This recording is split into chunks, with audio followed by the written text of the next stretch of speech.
Okay, I'm gonna work on the Jeep today.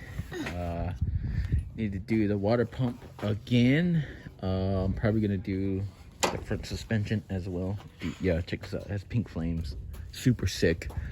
It really is painted. It's hilarious.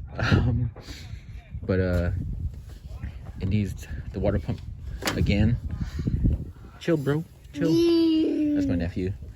And then it needs the front suspension because it got the deck wobble. It was hilarious when I saw my sister driving it and she hit a bump and the whole thing shook. It was quite amazing.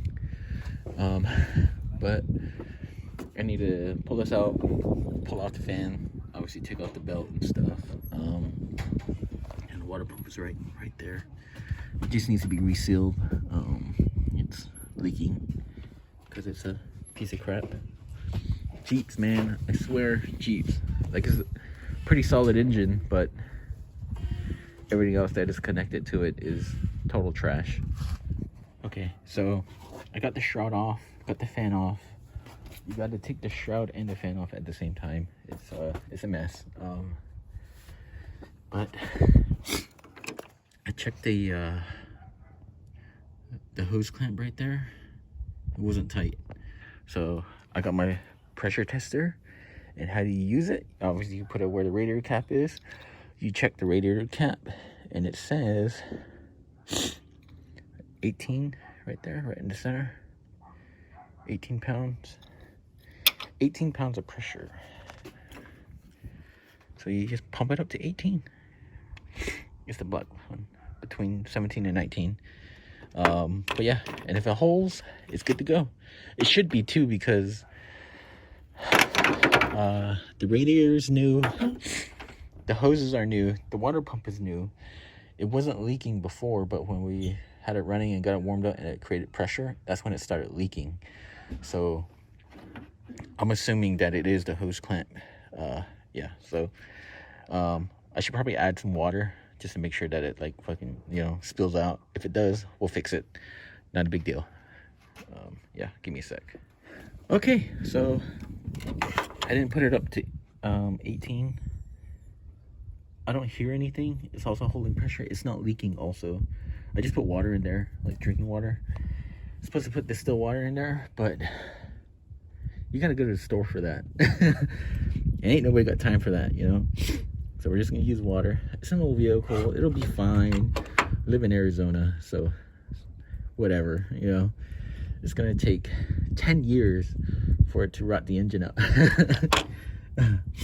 Terrible logic, but that's what we do around here. It sounds so terrible, but yeah, I just put some drinking water in there. It'll be fine. Yeah, it's looking good. Hasn't moved at all. Solid. All right.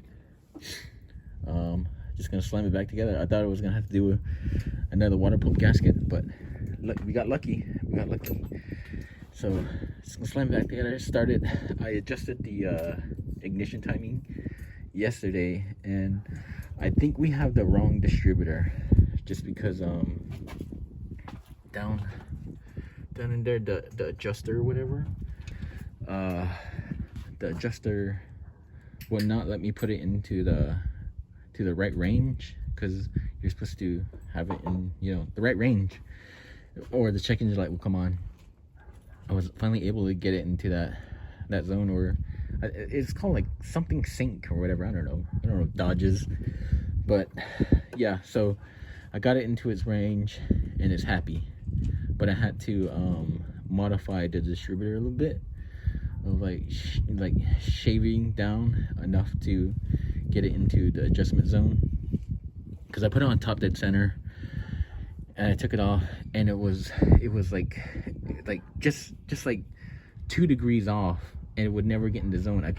Anything I did, it would not get in the zone of being timed right, I guess. And the check engine light was on, so I just modified the distributor a little bit, and it fires right up. The battery's dead though, so that's a plus. But yeah, out, man. Check it out. I'm talking this whole time. It's holding. Hasn't moved at all.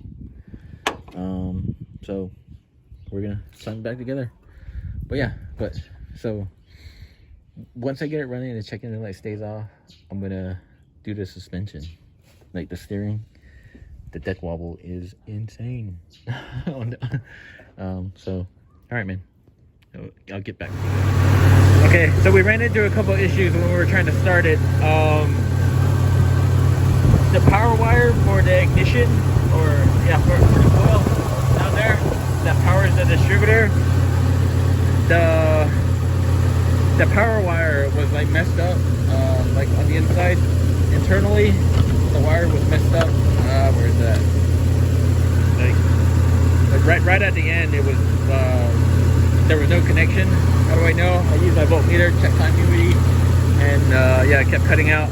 So I had a Honda connector that I wasn't using, so I just pulled it apart and just pull it apart and put on a new connector, or stole the one off the Honda, and it fit amazingly, and it fired right up. I don't know. Yeah, we got it. We're doing things here. I soldered it on, made it permanent. So yeah, and it runs. Yeah, I think that's it. Getting ready for emissions on this thing.